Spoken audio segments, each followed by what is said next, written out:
Jornal da Manhã. Jornal no Campo. Oferecimento.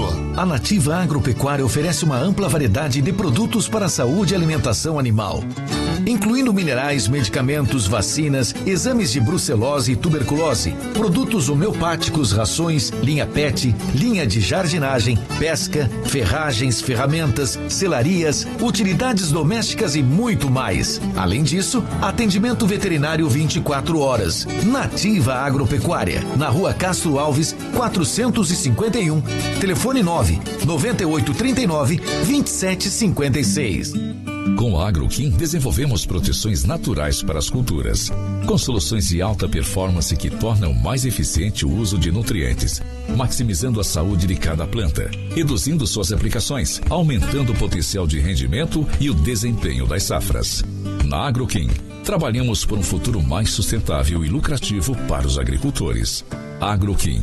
Aqui a sustentabilidade e a lucratividade andam juntas. O Centro Universitário FAG é o único com nota máxima no MEC. Aproveite as vagas remanescentes com ingresso imediato via segunda graduação, vestibular agendado, prova online ou nota do Enem. Ensino empreendedor, presencial e de excelência. Aqui você realiza. Passaporte 40+, exclusividade FAG. Se você tem mais de 40 anos, sua idade é convertida em desconto na mensalidade até o final do curso. Turbine sua carreira. Acesse fag.edu.br/agendado. Centro Universitário FAG. Nota máxima para o seu futuro.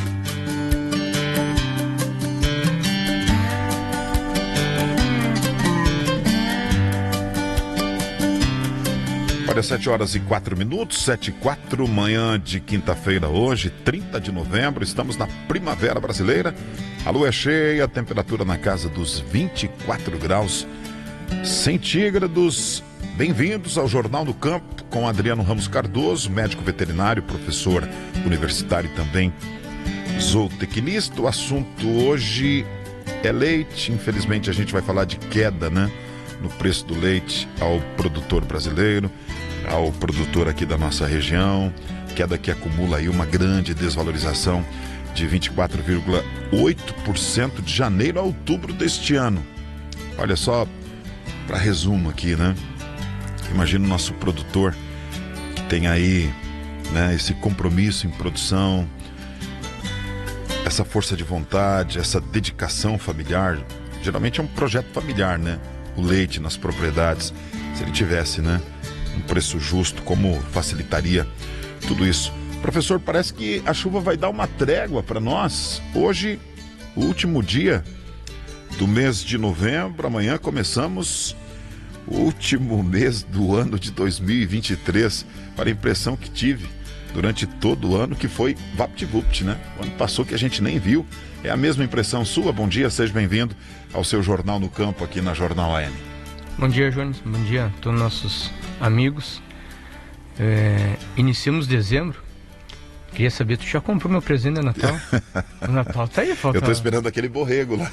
Falta ou a nossa confraria. Dias, né? Quero saber se já comprou Vamos meu começar presente. a confraria, a sua grande ideia, assim, ó. Eu, você e a equipe da Rádio Jornal e as famílias.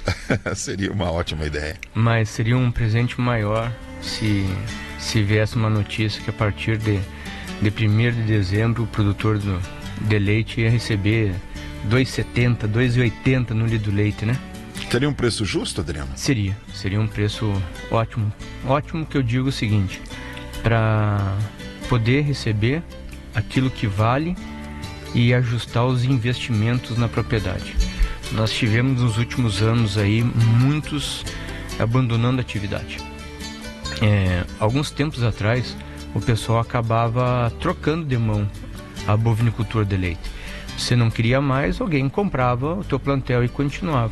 Mas nos últimos anos o que a gente tem visto é uma sequência de abate de animais produtores de leite, e isso é a consequência da diminuição. Porém, nós tivemos aí algumas quedas, né, durante a pandemia nessa relação de consumo, porque grande parte do leite não é o consumo do leite líquido, são os seus derivados, né? Principalmente a mussarela.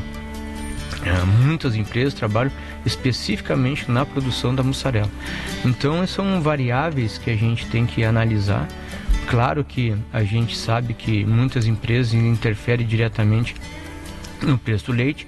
Quanto maior o número de concorrentes, melhor para o nosso setor, né? Porque aí acabam fazendo com que haja uma concorrência entre compra, e fica, né, também a questão de que nós temos que ser unidos. A gente sempre fala a mesma coisa, sempre. A união de produção faz com que a gente consiga barganhar preços específicos. Existem nichos de mercado dentro do estado do Paraná que recebe um preço, porque existe uma união e uma quantidade de leite a ser produzido e entregue a algumas empresas específicas. Isso se chama organização. Então o preço do leite, né, a questão leite no Brasil hoje, nós somos o segundo estado que mais produz leite no país. É uma das maiores fontes de renda que entra dentro do estado do Paraná, a produção leiteira. Então o que nós temos que avaliar nisso? Que temos que ter associações fortes, né? Produtores ativos, que não adianta ter uma associação forte onde você não tem produtores ativos. Produtores ativos que eu digo são aqueles que participam das reuniões, são lideranças, existe um posicionamento perante o mercado. E além de tudo isso, nós falarmos a parte de economicidade, que eu sei que é o mais difícil, reunir, juntar, discutir e trabalhar, porque o pessoal foi se desmotivando nos últimos anos e as associações acabaram perdendo essa força. Tanto é que quando tem as reuniões em Curitiba e existe representação das associações e de produtores, já tivemos reuniões com pautas onde não tinha um representante da área dos produtores. Tinha representante de empresas, mas do estado, mas não tinha representantes da área produtora. Então isso não tem como fortalecer, né? Não tem como ir buscar algo maior, alvejar algo de melhora se a gente não é participativo. Esse é um ponto específico, a parte de economicidade e a parte de gerenciamento de regiões ou micro-regiões. A segunda parte, que é a parte de produção animal, nós temos que estar ciente de que tudo aquilo que acontece dentro da propriedade, o responsável por ela é o produtor rural. E ele tem que ter um segmento dentro dessa propriedade que possa fazer com que ela seja rentável, não só na produção de leite, como na comercialização de matrizes. O mercado da matrizes, ele é um mercado muito aquecido. Hoje, uma matriz de 17 meses, prenha, o valor dela de cotação hoje é em torno de R$8.000. Então, quanto que custa tu produzir uma fêmea, que ela não entrou na produção ainda, então é um animal que está em desenvolvimento, estar prenha e vai entrar na fase de leitamento.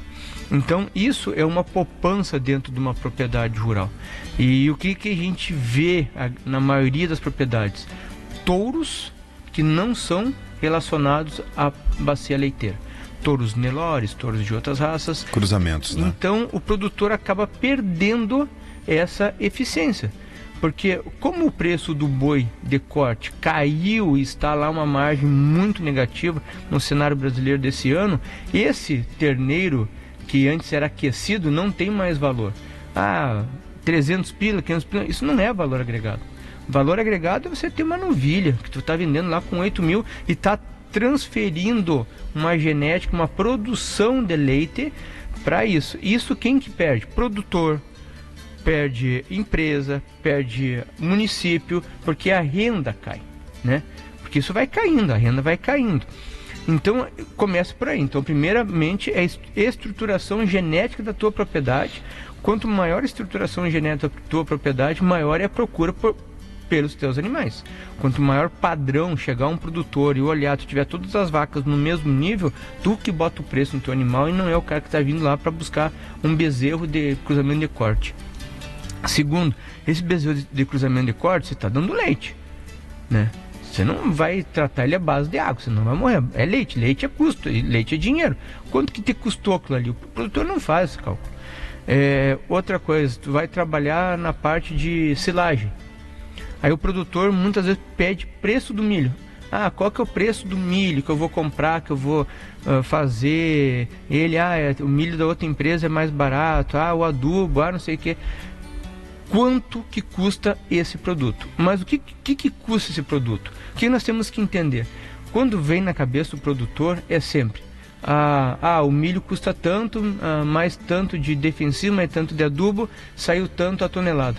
Porém, ele nunca quantifica e nunca o produtor pergunta qual que é o teor de carboidrato, né? Nutrientes. Aí que é a palavra-chave. Quanto que tem de proteína nesse material?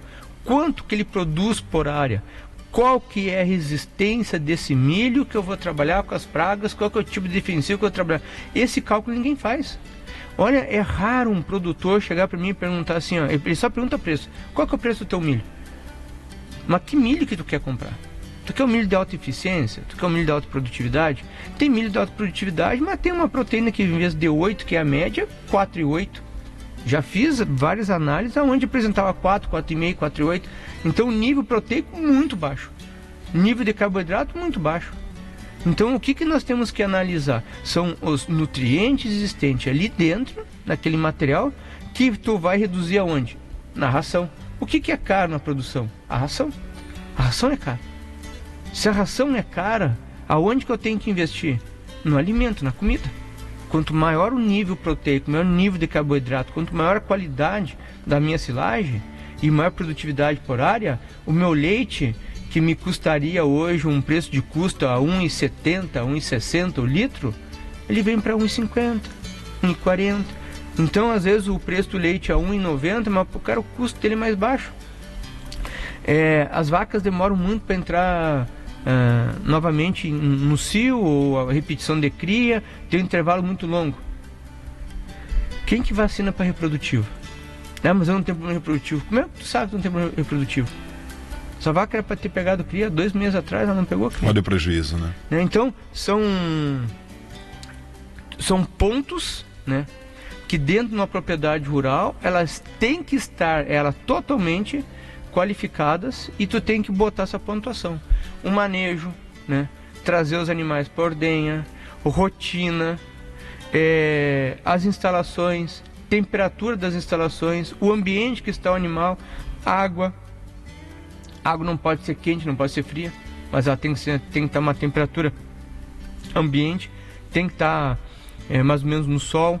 Então a gente tem que pensar nisso. O nível de barro, o que nós pegamos esse ano de problema de resistência de bactéria em glândula mamária, o animal perdendo a glândula mamária inteira, perdendo. Por quê? Muitos dos antibióticos hoje não tem mais eficácia. O cara chega numa agropecuária, pega um produto, chega no outro, pega o mesmo produto, só mudou o nome comercial. E aí começa a dar resistência. E aí o cara vai para o mais barato às vezes, o mais barato às vezes se torna mais caro para ele, mas também às vezes o mais caro já não funciona, tem que ir para o mais barato. Então ele tem que começar a tecnificar, né? Tem que ter aquela agenda, anotar, colocar na ponta do papel, fazer uma gestão dentro da propriedade. Eu sei que isso aí é chato e difícil, mas o cara que faz isso, ele é bem sucedido. Olha só, quantos pontos, né, de interrogação tem dentro de uma cadeia, né, de uma bacia leiteira. Como que está a nossa bacia leiteira em São Miguel do Iguaçu, Adriano? Ela teve uma redução de quase 50%, mas ela aumentou a eficiência, né? Os produtores aí que nós tínhamos antigamente em média aí de 12 a 15 litros de leite, hoje a média está em 18, 20 litros de leite. Então a produção de leite, ela diminuiu, mas não diminuiu na quantidade que diminuiu a quantidade de vacas. Então nós temos ainda é muito forte nossa bacia leiteira. Existem regiões específicas dentro do município, então ela é sim um fator significante, né, de renda, tanto para o produtor como para o município, e que a gente tem que estar sempre investindo. É um setor que a gente tem que dar essa demanda, a gente tem que profissionalizar ela, transformar numa cadeia não só em qualidade genética, mas uma qualidade de produto, que é aquela contagem menor de células somáticas, contagem total de bactérias. Então a gente tem que ter um produto de qualidade, porque tu só consegue exigir preço com produto de qualidade. Então a grande poupança do produtor de leite aqui da região de São Miguel, do estado do Brasil, enfim, é a genética. É a genética, sem dúvida, porque uma genética de um animal que te produz lá seus 20, 22 litros de leite, se tu não tiver essa próxima genética e cair para 15, por causa da genética, tu tá perdendo, porque esse animal, você gastou para formar ela tem o mesmo tamanho e estrutura de uma mãe, né? Ela já é uma F1, uma mãe, que produz 22, ela passou a produzir 15. Por isso que é muito importante o controle genético. Quando a gente compra sêmen, um exemplo, nós utilizamos uma quantidade de materiais genéticos aonde a eficiência dele tem que ser 100%, porque eu não posso começar a trabalhar com aquelas genéticas mais antigas, sendo que eu tenho que trabalhar hoje, o que? São animais de estruturas médias, comendo uma quantidade X, não aqueles animais que parecem um tanque de guerra, mas também eu tenho que produzir leite. Então eu tenho que ter eficiência num corpo menor. Porque o corpo menor come menos, ela faz um leite mais barato. Olha que bom, né? São dicas importantes, principalmente para quem produz, né, de uma forma guerreira o leite ainda para nós em São Miguel e também região, estado, Brasil. Enfim, a gente pode falar no próximo programa também, né, Adriano, das importações, do impacto da mesma com relação aos preços, né? Infelizmente, desde maio deste ano, né? Em queda o leite pago ao nosso produtor brasileiro, paranaense, aqui da região também, envolve o nosso produtor são miguelense. Um abraço, professor, um ótimo final de semana e até terça-feira da semana que vem, dia 5 de dezembro já. Aos produtores que sempre fazem as perguntas, né? A gente deixa as perguntas na rádio, né? Pergunta quais são suas problemáticas, seja a área que for, a gente vai tirando as dúvidas. Existem muitos pontos, né, que a gente tem que ajustar na produção leiteira, de corte, seja qualquer espécie ou lavoura, que a gente tem que fazer os ajustes de ponto. E muitas vezes isso aí não é feito. Então fica a dica, quem tiver interesse pode mandar para a rádio, né, manda a sua pergunta, deixa aí, quando nos próximos programas a gente vai respondendo e vai mostrando para vocês o que pode ser mudado e de que forma que pode ser mudado, né? Isso é o mais interessante. Um abraço a todos, um bom final de semana, que seja um bom final de semana de sol, como diz o meu amigo Lídio ontem lá no assentamento. Ele falou, podia ficar uns 90 dias sem chover. Aí o outro questionou, mas 90 dias sem chover? Não, chovendo de noite tá bom, de dia pode ficar sem chuva. Então, chovendo de noite para nós tá bom, de dia tendo sol tá melhor ainda. Melhor ainda. Ponto final em mais uma edição do Jornal no Campo. Eu, Jones de Souza, volto a seguir com as principais notícias, claro, de São Miguel e região no Jornal da Manhã. Bom dia. Você ouviu no Jornal da Manhã.